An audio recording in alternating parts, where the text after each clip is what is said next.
Hello everyone, welcome to Mithila slash live. আর সেই দিন আমি চলে গিয়েছিলাম পন্ডস মিরাকেল ল্যাবে। তো আমি কিন্তু আমার ফেভারিট ফ্লোরাল পিঙ্ক শার্টটা পরে রেডি হয়ে গিয়েছিলাম, কারণ তারা বলেছিল যে পিঙ্ক পরে যেতে। আর সেই দিনের বিকেলটা খুবই সুন্দর ছিল, এত ভালো ওয়েদার ছিল, অনেক বেশি গরমও ছিল না, যার জন্য ভালো লাগছিল। আর তারপর আমরা চলে গিয়েছিলাম আলোকিতে। তো প্রথমে ঢুকেই দেখতে পারি এরকম তাঁবুর মতো করা আছে। তারপর আমরা হাতে স্ট্যাম্পটা নিয়ে নিই। আর এন্ট্রেন্সটা এত বেশি সুন্দর ছিল, পন্ডসের যে লোটাস থিমটা সেটাকে মাথায় রেখেই সব কিছু করা হয়েছে। আর তারপরে আমরা এখানে আমাদের পন্ডসের পাসপোর্টটি কালেক্ট করি। আর আপু এখানে সব কিছু বুঝিয়ে দিচ্ছিল, এখানে সবগুলাতে স্ট্যাম্প নিতে হবে। তো প্রথমেই আমরা এখানে আমাদের স্ক্যান করে আমাদের পিকচারটা আমরা বের করে নিই। আর এখানে সুন্দর বাবল দিয়ে ডেকোরেশন করা ছিল, প্রতিটা জিনিসই এত বেশি সুন্দর ছিল, সবই পিঙ্ক থিমের মধ্যে ছিল আর সবার ড্রেসও পিঙ্ক ছিল। আর পিকচার প্রিন্ট করানোর পরে আমরা আমাদের মেইন প্রোগ্রামের দিকে যাই, আর সেটা হচ্ছিল ভিতরে। আর সেইখানে মোটামুটি মানুষের ভিড় ছিল। তো এখানে স্কিন টেস্ট করাই, তারপরে আমি স্ট্যাম্প নিয়ে নিয়ে একটাতে। আর এখানে একটা গেমের মতো ছিল, তো অনেকেই পাচ্ছিল অনেকে পাচ্ছিল না। আর ফরচুনেটলি আমিও পেয়ে গিয়েছিলাম। আর আমি পেয়েছিলাম 100 ml এর একটা ফেস ওয়াশ, কিন্তু আমাকে সেটা দেওয়া হয়নি, আমাকে 50 ml এর দেওয়া হয়েছিল একটা ক্রিম, কারণ সেটা স্টক আউট হয়ে গিয়েছিল। তারপরে আমরা নেক্সট গেমের দিকে যাই, আর সেটা ছিল এই গেমটা। তো এইটা আমি কখনোই পারি না, তো আমি একটু চালাকি করে আমার হাজব্যান্ডকে দিয়ে করাই, আর ও আলহামদুলিল্লাহ পেয়ে গিয়েছিল। তো আমি অনেক হ্যাপি ছিলাম। আসলে একটু চালাক না হলে দুনিয়াতে টিকা খুবই কঠিন। তারপরে আমি করে আমার স্কিন টেস্ট। সুপার ড্রাই, আমি জানি সুপার ড্রাই।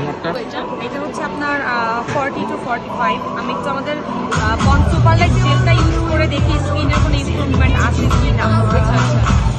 যেখানে টেস্ট করার পর আমার স্কিন অনেক বেশি ড্রাই ছিল, যেমন আপুর কথা শুনতেই পারলেন, 19 ছিল। তারপরে আমার সেই পন্ডস লাইট ক্রিমটা ইউজ করার পরে আমার স্কিনের কি বলে ওটা আমি আসলে জানি না, সেইটা 47 এসে পড়ে। তো অনেকটাই বেটার হয়ে গিয়েছিল, মানে ইনস্ট্যান্ট একটা বেটার রেজাল্ট আপনাকে দিবে। তো আমি ভেবেছি ওটা কিনবো। তারপরে এই বলের গেমটা ছিল, তো এইটাতে জিতলে আপনারা স্ট্যাম্প পাবেন। তো আমি এরকম করে সবগুলো স্ট্যাম্পই কালেক্ট করছিলাম। আর এইখানে পপসিকলের আইসক্রিমগুলো ছিল, আর সেইগুলো পন্ডস থিমেই সাজানো হয়েছিল, খুবই কিউট লাগছিল দেখতে। তো আমি একটা আইসক্রিম নিয়েছিলাম। আর ফ্রুট ফ্লেভারের আইসক্রিমগুলো আপনারা তাদের কখনোই ট্রাই করবেন না, কারণ একদমই চিনি দেওয়া থাকে না। তো আমি সেলার ভাইয়াকে বলার পরে তিনি আমাকে আরেকটা আইসক্রিম দেয়, কারণ তিনি বলেছিল যে সেটাতে চিনি দেওয়া আছে, তো দোষটা কিন্তু তারই ছিল। তো আমি 2টা আইসক্রিম পেয়ে যাই, আর একটা তো খাওয়ার মতো ছিল না অবভিয়াসলি। আর এইখানে পন্ডসের একটা মিউজিয়াম করা হয়েছিল, যেটা আমাদের প্রথমে দেখা হয়নি, তো যাওয়ার সময় আমরা একটু দেখে যাচ্ছিলাম। আর প্রতিটা রুমে কিন্তু ডিফারেন্ট ডিফারেন্ট থিমে করা হয়েছে, আর ডিফারেন্ট ডিফারেন্ট কালারেরও। আর এইখানে পলিউশন নিয়ে কথা বলছিল, আর স্কিনে কী কী প্রবলেম হতে পারে পলিউশনের কারণে সেগুলো বলছিল। আর তারপর আমি আমার গিফটগুলো কালেক্ট করতে চলে যাই, আর সেইটা নিতে আমরা চলে যাই পন্ডস মিরাকেল শপে। আর এইখানে কিন্তু ছোট ছোট শপ ছিল। প্রথমে ঢুকতে একটা বুকসের শপ ছিল, হয়তো বুকস আর ডায়েরি এগুলো ছিল। তারপরে একটা টোট ব্যাগের শপ ছিল। আর তারপরে ছিল আপনি গ্লাস পেন্টিং করতে পারবেন এরকম। আর এইখানে ঢুকে আমি সারপ্রাইজ হয়ে যাই, কারণ এখানে ছিল আরেকটা গেম। তো এরকম করে আমরা একটা নোট তুলতে পারবো, আর সেইটাতে যেইটা আসবে তো আমরা ওই গিফটটাই পেয়ে যাব।